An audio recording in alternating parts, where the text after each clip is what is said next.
As a lover of foam cannons, I'm very, very excited because 2 days ago on Wednesday, Active released a video talking about their new latest and greatest foam cannon. And I have to say, guys, the thing, just appearance-wise, it looks fantastic. We're gonna go over some of the details that they talked about in that video. I'm gonna give you my personal opinion on what they're doing with that thing and just kind of my overall thought process on that new foam cannon. Now to start off, let's talk about the construction materials, and it looks like they're doing all stainless steel on this thing, which is above and beyond most other foam cannons. A lot of them will have like nickel plated. That's what the MTM has. It's bronze with nickel plating, so it's not full stainless steel.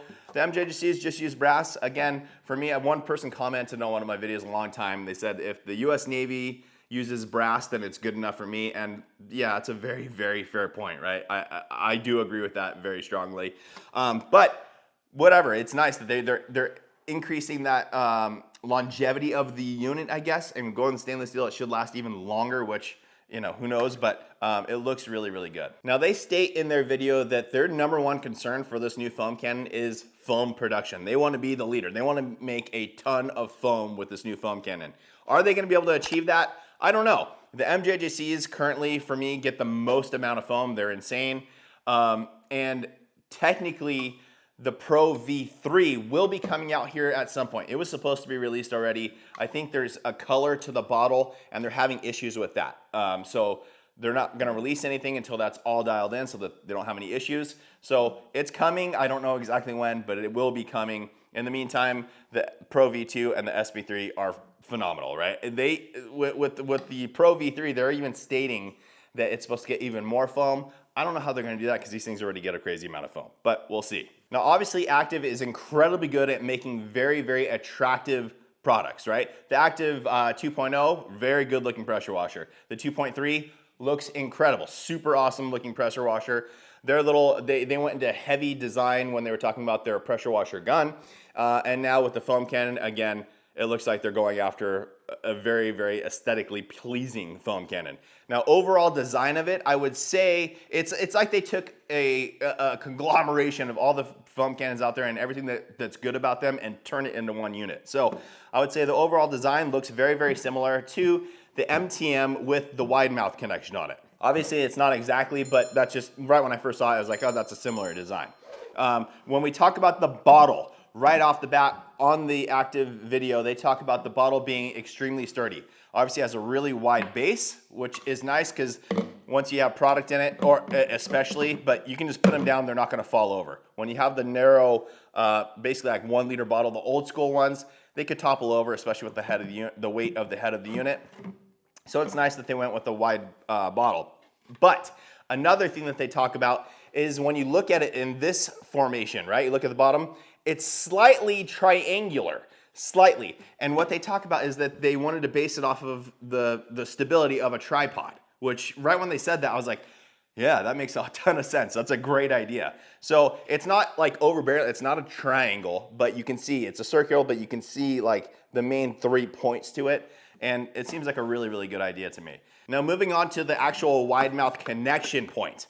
So there's 2 main types of connections, right? There's a typical full-blown threaded system like on the MJGC Pro V2, right? Just threads all the way down. You get a nice secure closure. You don't have to worry about it. Then there's the quick turn solutions, which is what MJGC has killed it with on their new SV3. This thing is phenomenal. It's completely gusseted, so it has all these seals on it, so it seals up nice and tight. You can see it's a quarter turn.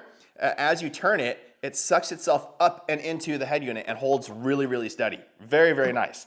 Now, the MTM was going after that type of quick turn solution, but man, it's really just some peg pieces. I don't know, peg's not the right word, but so little tabs. There you go, that makes more sense. Tabs on the bottle, and then little slots on the top, and you just quick turn it, and that's it. Now, when I first got these, I was very excited, but the production of the bottle wasn't the best. There was some like excessive material on there. So in order to get it on there the first time, you had to like crank it on there until those tabs started to wear down. Then it works okay, right? So on and on, this works good now. However, over time, it's getting looser and looser. Is it gonna fall? I don't know, right? It possibly could. So I was very excited when I saw this MTM wide mouth kit come out, but slightly disappointed in it when I saw the actual production of it. If you're gonna do a quick turn solution, MJJC absolutely nailed it with this thing. And in that video on the new active unit, they did talk about they were aiming for something worth a quick turn, but they couldn't get it to. They wanted it to be the most reliable that they could and get no leaking and a really good seal. So they opted to not go for a quick turn, and they opted to go with a traditional full threaded closure system. Now, as far as the internals of the bottle solution, on the new Active, it looks very, very similar, where they have a nice silicone-based straw with a weighted solution on it, so that no matter how you're holding it, the straw is gonna stay in your solution so you can keep spraying. Now, staying with the bottle, they are doing it, in the video, the sample that they had, it was kind of an amber-colored clear bottle. In the full production, they noted that it's gonna be more of a charcoal color, and it will have all the measurements on the side and everything else. Again, the kind of triangular shape is really cool to me. That's a great idea for basing it off of a tripod. Really good idea. However, they are going with a clear bottle, and I've noted this in many, many videos in the past, even with when you buy chemicals. If the chemical is in a clear bottle and you drop it, it tends to not last as long as a natural kind of color bottle. You'll even get like a crackle on the bottom. You can kind of see it, and it just makes you nervous, right? Versus a natural bottle, like all the Kochemi stuff, right? They come in these bottles. There's no issue. Those things aren't breaking. And shout out to Cars with Keeve, his YouTube channel. He did a whole drop test of a bunch of different foam cannons, and it just proved my point there, right? The clear bottles, like he was dropping them, and the clear bottles do break easier than the other ones. So it is what it is there. The benefit of a clear bottle, obviously, is you can see your solution in it. You can see how much you have left. If you're doing your dilution in your bottle, it's easy to see everything. So I do get that, and it does look great. But for longevity, if they'd done more of a, this kind of a bottle or this kind of a bottle, I like that a little bit better personally, just for, again, the strength of the bottle. Now, functionality of the foam cannon, again, they're saying they want to get the most foam possible. It looks like it comes with a bunch of different variations, from like a 1.1, 1.25, 1.3, and a 1.5 maybe. They're listed like that on their website. Now, I don't know if that's what it's going to be coming with, or if those are just options where you can get those if you want to. But I think it's nice that obviously they're already thinking ahead. So if you have a super high PSI, super high flow pressure washer, then you can just put in a larger orifice and it's gonna work fine. If you're using like a Ryobi, you're gonna go to that 1.1. With the Active 2.0, I think they recommend not using a 1.1. You wanna go with a 1.25, I believe. I can't remember exactly. And then the 2.3, I can't remember off the top of my head, but probably the same thing. But as far as functionality goes, you have the ability to change. I think their fan pattern, I think they have it listed at 0 to 70 degrees. Don't hold me to that. I think that's about, but regardless, you're gonna be able to get a nice wide fan pattern. And then obviously you do have the ability to change from a vertical spray to a horizontal spray. All of these have that feature as well. So again, they're just keeping with, the things that people want. Do I use that a lot? No, I personally don't, but there is reasoning behind it, and it's so that you can turn it, especially if you're spraying on the roof of a car. If you're shooting vertical, you're wasting a ton of product just shooting way off, right? But if it's horizontal, you can get it coated on the roof of the car a bit easier. So there's reasoning behind it. Now, last but not least, let's talk about the design of the head unit. And it, again, looks very, very similar to me to the MTM. The chemical injection knob looks really good, looks like nice and bulky, so you're able to grab onto it very nicely. Now, for me, it doesn't really matter because I don't adjust the chemical injection that much. I usually just have it cranked all the way down so I'm getting the most amount of foam, and I leave it there. But I do like that they thought all that through. Additionally, the cone of the actual spray nozzle itself, on the production, or in that video, their sample unit, it's just smooth. Now, they did talk about in the actual production, it's going to have a textured coating on it.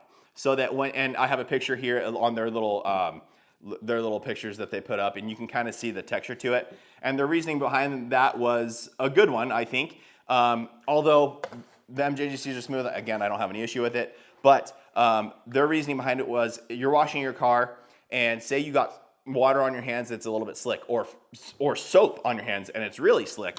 With that texture, you'll be able to adjust everything without issue. So it's very exciting. I can't wait to actually get my hands on this thing. Now, they didn't mention an actual release date yet, but they did say that you can go to their website, type in your email, and they'll send you updates as to when that thing's gonna be coming out. So you may wanna do that. Also, I'll link their video down in the description for you guys so you can go check that out as well, because they talked about some good points in that. I covered most of it, but I may have missed some stuff. And their videos are always fun to watch anyways. It's very cool to see the whole design and thought process of how they develop products. So I like that. And the final thing that we're gonna talk about is pricing of the unit. I don't know for sure. They're currently on their website, again, it's not available yet, but it's showing $85, $84.99, which is right in line with all this stuff, right?